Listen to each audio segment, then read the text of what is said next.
মৰমৰ ছাত্ৰ ছাত্ৰীসকল, আজি মই তোমালোকৰ পৰিৱেশ অধ্যয়নৰ গ্ল'বেল ৱাৰ্মিং বা গোলকীয় উষ্ণীভৱন নামৰ বিষয়টো আলোচনা কৰিব বিচাৰিছোঁ। প্ৰথমতে আমি আলোচনা কৰোঁ হোৱাট ইজ গ্ল'বেল ৱাৰ্মিং বা গোলকীয় উষ্ণীভৱননো কি? Global warming is defined as the warming of earth surface and troposphere, that is the lowest layer of the atmosphere, caused by the presence of water vapor, carbon dioxide, methane, chlorofluorocarbon and certain other gases in the air. These gases are called greenhouse gases. অৰ্থাৎ গোলকীয় উষ্ণীভৱন হৈছে বায়ুমণ্ডলত থকা জলীয় বাষ্প, carbon ডাই oxide, methane, ক্লৰফ্লুৰকাৰ্বন ইত্যাদি গেছসমূহৰ প্ৰভাৱত বায়ুমণ্ডলৰ উষ্ণতা ক্ৰমে বাঢ়ি গৈ থকা যিটো পৰিঘটনা, সেইটো হৈছে গোলকীয় উষ্ণীভৱন। এই গেছসমূহক সেউজগৃহ গেছ বুলি কোৱা হয়। যদিহে পৃথিৱীত গ্ৰীণ হাউচ ইফেক্ট বা সেউজগৃহ প্ৰভাৱ যদি নাথাকিলেহেঁতেন, তেতিয়া পৃথিৱীৰ উষ্ণতা কিমান হ'লহেঁতেন জানানে? -18 ডিগ্ৰী চেলচিয়াছ বা 0 ডিগ্ৰী ফাৰেনহাইট। এনে অৱস্থাত পৃথিৱীত জীৱ জীয়াই থকাটো সম্ভৱ নহ'লহেঁতেন। আমাৰ সৌৰজগতৰ শুক্ৰ গ্ৰহটো অৰ্থাৎ ভেনাছত কাৰ্বন ডাই অক্সাইডৰ কনচেণ্ট্ৰেশ্যন অতি হাই, কাৰ্বন ডাই অক্সাইডৰ গাঢ়তা অতি বেছি। ফলস্বৰূপে ইয়াত গ্ল'বেল ৱাৰ্মিঙো অতি বেছি, আৰু সেইবাবে শুক্ৰ গ্ৰহৰ বায়ুমণ্ডলৰ উষ্ণতা কিমান জানানে? প্ৰায় 450 ডিগ্ৰী চেলচিয়াছ বা 840 ডিগ্ৰী ফাৰেনহাইট। এতিয়া আলোচনা কৰোঁ what is the mechanism of global warming বা গোলকীয় উষ্ণীভৱনৰ ক্ৰিয়াবিধিনো কি, অৰ্থাৎ গোলকীয় উষ্ণীভৱননো কি ধৰণে হয়। আমি সকলোৱে জানো যে আমাৰ দিনৰ ভাগত সূৰ্যই আমাক পোহৰ দিয়ে, নহয় জানো?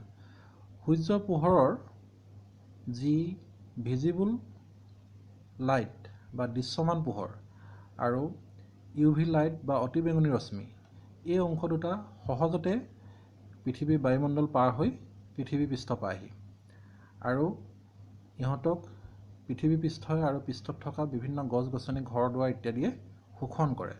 ফলস্বৰূপে ইহঁত উত্তপ্ত হৈ পৰে। যেতিয়া ৰাতি ভাগত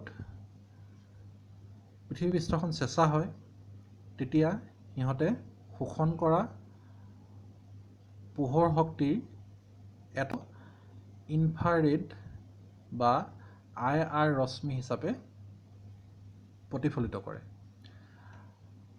আৰু এই প্ৰতিফলিত দুৰ্বল IR ৰশ্মিৰ এটা অংশ বায়ুমণ্ডলত থকা কাৰ্বন ডাই অক্সাইড, জলীয় বাষ্প, মিথেন, ক্লৰফ্লুৰকাৰ্বন ইত্যাদি গেছসমূহে ধৰি ৰাখি থয়, অৰ্থাৎ ট্ৰেপ কৰে।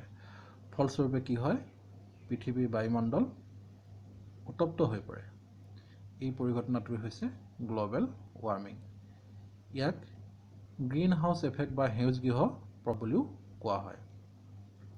এতিয়া তোমালোকৰ মনত চাগে প্ৰশ্ন হৈছে যে গ্ল'বেল ৱাৰ্মিং বা গোলকীয় উষ্ণীভৱনক কিয়নো সেউজগৃহ প্ৰভাৱ বা গ্ৰীণ হাউচ ইফেক্ট বুলি কোৱা হয়, সেই বিষয়ে আহাচোন। তোমালোকে সকলোৱে গ্ৰীণ হাউচ বা সেউজগৃহ দেখিছা, নহয় জানো?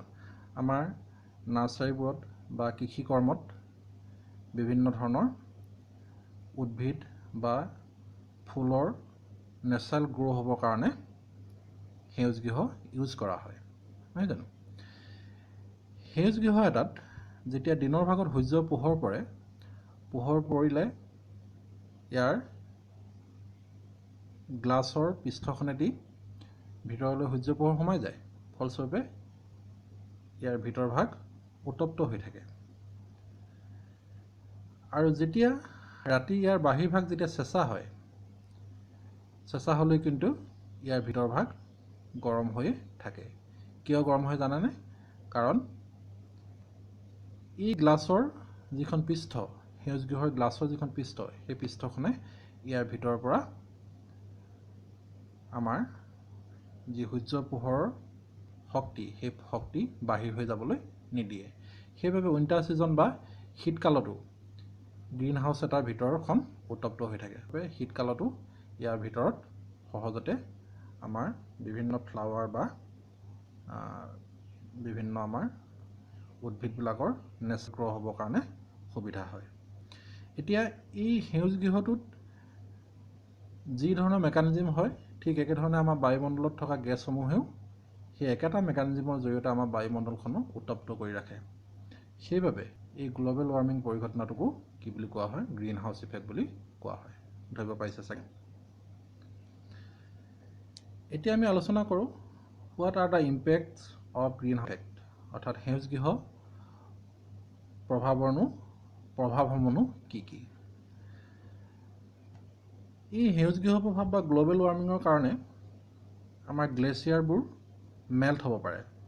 যেতিয়া গ্লেচিয়াৰবোৰ মেল্ট হ'ব তেতিয়া লাহে লাহে কি হ'ব? আমাৰ সাগৰ মহাসাগৰৰ যি জলপৃষ্ঠ আছে সেই জলপৃষ্ঠৰ উচ্চতা বাঢ়ি যাব আৰু আমাৰ উপকূলীয় অঞ্চল বা কোষ্টেল চিটিবিলাকত কি হ'ব পাৰে? বানপানী হ'ব পাৰে। দ্বিতীয়তে, গ্ল'বেল ৱাৰ্মিঙৰ কাৰণে আমাৰ বিভিন্ন যিবোৰ ধুমুহা বতাহ সেই ধুমুহা বতাহবোৰৰ তীব্ৰতা বৃদ্ধি পাব পাৰে। তৃতীয়তে, migration of species. Many animal species will be forced to migrate in order to survive the changes in the main climatic pattern altered by the progressive increase in temperature. অৰ্থাৎ যেতিয়া গোলকীয় উষ্ণীভৱন হ'ব তেতিয়া পৃথিৱীৰ সকলো অংশতে উষ্ণতা বৃদ্ধি পাব। ফলস্বৰূপে বিভিন্ন ধৰণৰ জীৱৰ প্ৰজাতিবোৰে জীয়াই থাকিবৰ কাৰণে যথেষ্ট অসুবিধা হ'ব। ফলস্বৰূপে সিহঁতে কি হ'ব? পৃথিৱীৰ এটা অংশৰ পৰা সিহঁতৰ সুবিধাজনক পৰিৱেশ বিচাৰি অন্য অংশলৈ প্ৰব্ৰজন ঘটিব। অন্য এটা প্ৰভাৱ হৈছে ডেজাৰ্টিফিকেশ্যন অফ ফাৰ্টাইল এৰিয়াছ, অৰ্থাৎ আমাৰ যি সাৰুৱা কৃষিভূমি আছে সেই সাৰুৱা কৃষিভূমি মৰুভূমিলৈ ৰূপান্তৰ হ'ব পাৰে। কিয়নো গ্ৰীণ হাউচ ইফেক্টৰ কাৰণে পৃথিৱীৰ কিছু কিছু অংশত বৰষুণৰ পৰিমাণ যথেষ্ট বৃদ্ধি পাব, আনহাতে অন্য কিছুমান অংশত বৰষুণ একেবাৰে নহ'ব। ফলস্বৰূপে কি হ'ব? পৃথিৱীৰ ঠায়ে ঠায়ে খৰাং জলবায়ু হ'ব। খৰাং জলবায়ুৰ ফলত কি হ'ব? আমাৰ সাৰুৱা কৃষিভূমি শুকাই লাহে লাহে মৰুভূমিলৈ ৰূপান্তৰ হ'ব। ইয়াৰ উপৰিও যেতিয়া গ্ল'বেল ৱাৰ্মিঙৰ কাৰণে উষ্ণতা ক্ৰমান্বয়ে বাঢ়ি যাব, উষ্ণতা বাঢ়ি যোৱাৰ লগে লগে আমাৰ ছিজন বা বতৰৰ বহুত পৰিৱৰ্তন ঘটিব। বতৰৰ পৰিৱৰ্তন ঘটাৰ ফলত বা উষ্ণতা বৃদ্ধিৰ ফলত পোক পতংগৰ বৃদ্ধি পাব আৰু সেই পোক পতংগবোৰে কি কৰিব? আমাৰ খাদ্য শস্য নষ্ট কৰিব। ফলস্বৰূপে আমাৰ কৃষি ক্ষেত্ৰতো ইয়াৰ প্ৰভাৱ দেখা যাব। অন্য এটা প্ৰভাৱ হৈছে যে যিহেতু গোলকীয় উষ্ণীভৱন বা গ্ৰীণ হাউচ ইফেক্টৰ কাৰণে উষ্ণতা বৃদ্ধি পাব, ফলস্বৰূপে বিভিন্ন বেমাৰৰ বীজাণু যেনে মেলেৰিয়াৰ মহৰ বংশবৃদ্ধি বেছিকৈ হ'ব। ঠিক ধৰণে কলেৰা, ডেংগু এই ধৰণৰ বেমাৰবিলাক আমাৰ মাজত বেছিকৈ হ'ব। ইয়াৰ উপৰিও উষ্ণতা যেতিয়া যথেষ্ট বৃদ্ধি পাব তাৰ ফলত আমাৰ কাৰ্ডিঅ'ভাস্কুলাৰ ডিজিজ বা ৰেছপিৰেটৰী প্ৰব্লেমে দেখা দিব। আমাৰ শ্বাস প্ৰশ্বাসৰ বিভিন্ন ধৰণৰ বেমাৰে আমাৰ মাজত দেখা দিব। তোমালোকে নিশ্চয় বুজিলা। ধন্যবাদ।